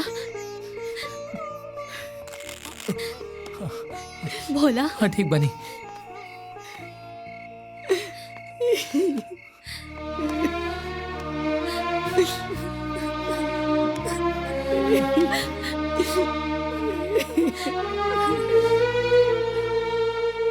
इस वक्त हम धर्मापुर ब्लॉक पर हैं, जहां पर दोनों प्रत्याशियों की वोटिंग चालू है। ऐसा बताया जा रहा है कि दोनों प्रत्याशी एक दूसरे पर भारी पड़ रहे हैं। आप देख सकते हैं कि मतदान शुरू हो चुका है और बहुत ज्यादा ही भीड़ उमड़ कर आई है।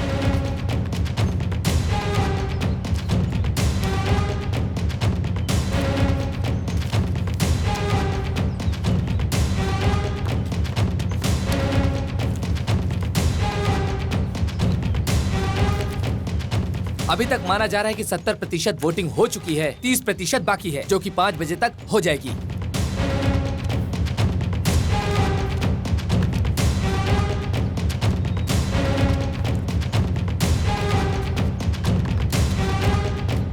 वोट तो पड़ गई, अब देखा केकर जीत होला।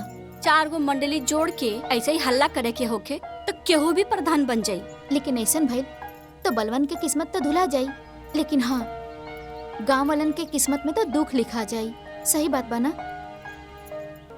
देखा भगवान के का मर्जी बा।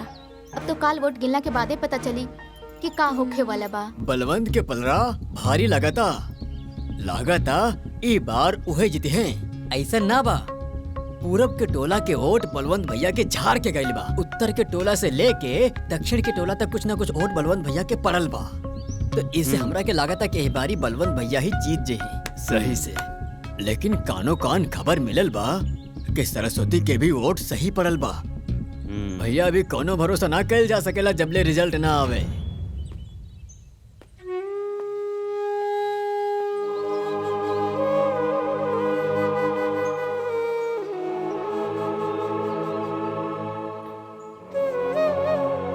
प्रणाम माँ जी। खुश रहा, तहर जीत होके। आई भोलवा कहाँ रह गई हो? पता ना माँ जी। अरे कहाँ रह गई हो भोला? आई जाना तारा ना कि गिनती में जाए के बा देर हो रहल बा। मायू हम मंदिर गल रहनी पूजा करे, हमके लागत था कि वो बलवंत ना कौनो सेटिंग के ले बा। माँ जी रुआ चिंता ना करी, रुआ बबुनी के साथ में घर में रही, हम और भोला आवत अनीजा काउंटिंग करा के। विजयी भवा। चला भोला। जी मैडम। हे भगवान। आप लोग शांति बनाए रखें। ग्राम पंचायत सेरवा की मतगणना शुरू हो गई है। मतगणना 3 चरणों में पूरी की जाएगी। आप लोग धैर्य बनाए रखें। चले क्या? सेरवा ग्राम पंचायत की पहले चरण की मतगणना पूरी हो गई है। फूलमती अपने निकटतम प्रतिद्वंदी सरस्वती से 150 वोटों से आगे चल रही है। देख लिया जीजा जी, ये सब हमार दिमाग के कमाल है और हमार सेटिंग के कमाल है। पैसा के वजन काफी बा, कौना भी कीमत पे हमरा के चुनाव जीते के बा। कुछ भी करिया, इस बार हमार बहनिया के चुनाव जिता। ठीक है, हो जाएगा। ऐसा है तुम्हारा टकला नहीं कंप्यूटर है। तुम एक काम करो, फटाफट जाओ माला और मिठाई लेकर आओ बेटा। सेरवा ग्राम पंचायत के दूसरे चरण की मतगणना पूरी हो गई है।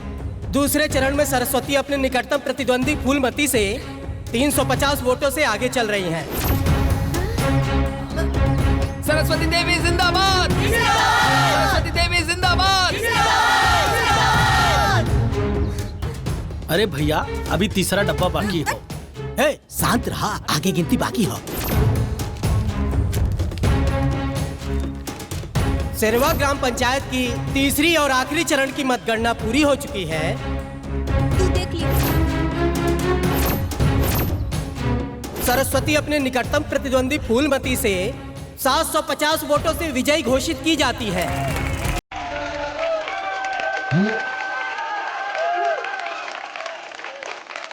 जैसा कि आप सभी देख पा रहे हैं कि इस चुनाव को सरस्वती जी जीत चुकी हैं और वो भी 750 वोटों से। सरस्वती देवी! सरस्वती देवी! सरस्वती देवी! सारी जनता में खुशी की लहर उमड़ पड़ी है। जैसा कि आप खुद देख पा रहे हैं कि जनता सरस्वती जी से कितनी ज्यादा खुश है। ये इतिहास की सबसे बड़ी जीत है, क्योंकि आज तक ऐसी जीत कभी हुई नहीं है। सरस्वती जी ने साबित कर दिया है कि ये बहुत अच्छी मुखिया है। सरस्वती देवी! सरस्वती देवी!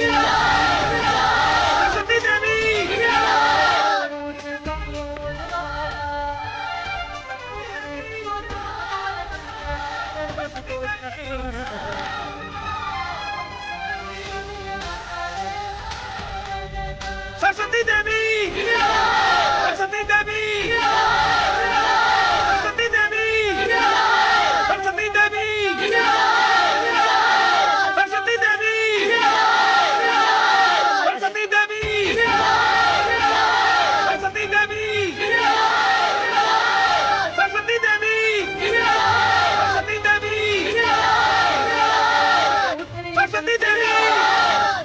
सरस्वती देवी सरस्वती देवी सरस्वती देवी सरस्वती देवी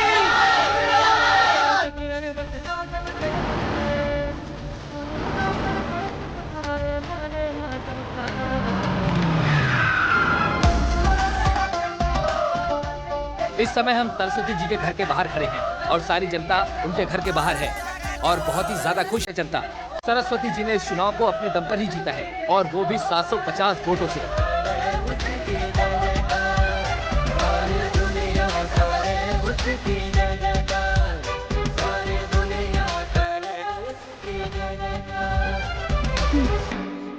प्रणाम माँ जी। खुश रहा बेटा। आज हम बहुत खुश बानी। तू हमारा कुल के मर्यादा रख देलू। तू हमार बहू ना, हमार बेटा बड़ू। तू हमारा खानदान के मान सम्मान अभिमान बड़ू। तहरा पे हमरा बहुते गर्व हो रहल बा। ना माँ जी, अभी हमार कर्तव्य पूरा नहीं खे भइल। भोला जी मैडम। फोन दा।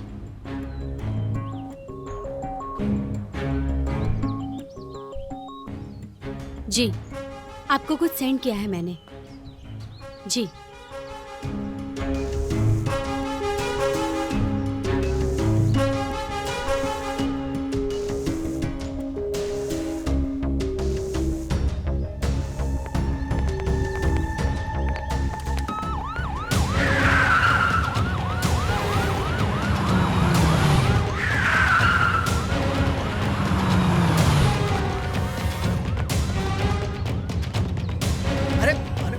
का भाई कहाँ ले चलता पहले कहाँ है? अरे भाई हमार गुनाह बतेवा लोगन बताइए, ये तो गलत हो रहा है। अरे भाई कौन लोग हटा यार, माइक लेके आओ। ना ना हमको कुछ नहीं क्या बोलेंगे। हाँ बलवंत जी बताइए। अरे हम आपको पता नहीं होगा। ना ना ना ना ना ना ना के लालच में मुखिया जी की हत्या की थी। हम कुछ ना बोला, हम कुछ ना बोला भैया। इन्होंने सत्ता के लालच में आकर मुखिया जी की हत्या की थी। जांच पड़ताल के बाद पुलिस ने इनको गिरफ्तार कर लिया है। बहुत बड़ी खबर का खुलासा हुआ है। पूर्व मुखिया के परिवार जिनकी हत्या हो चुकी थी, उनकी हत्या का खुलासा हो चुका है।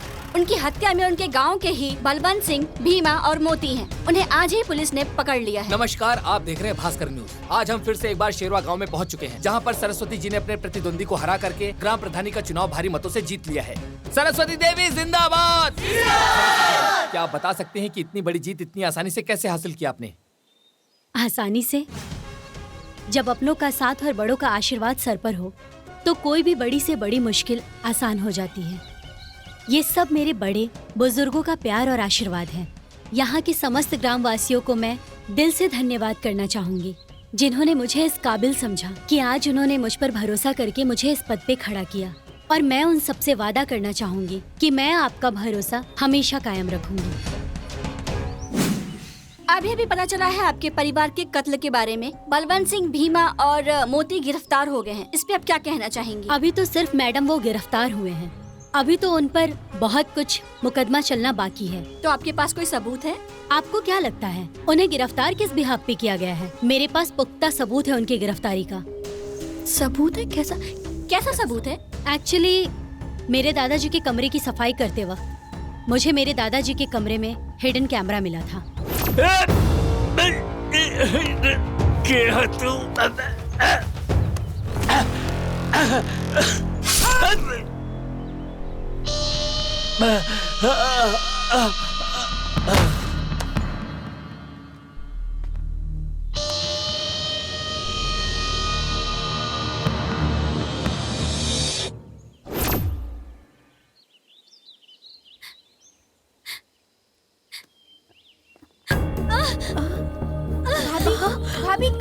भइल भाभी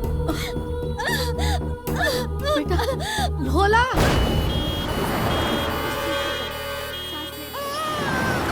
बधाई हो, लइका भइल बा। भगवान के आशीर्वाद से जच्चा और बच्चा दोनों ठीक बाड़े।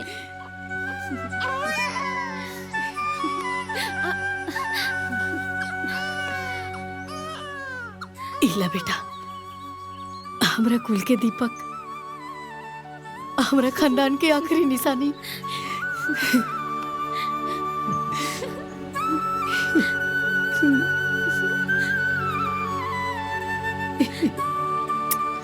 बधाई हो।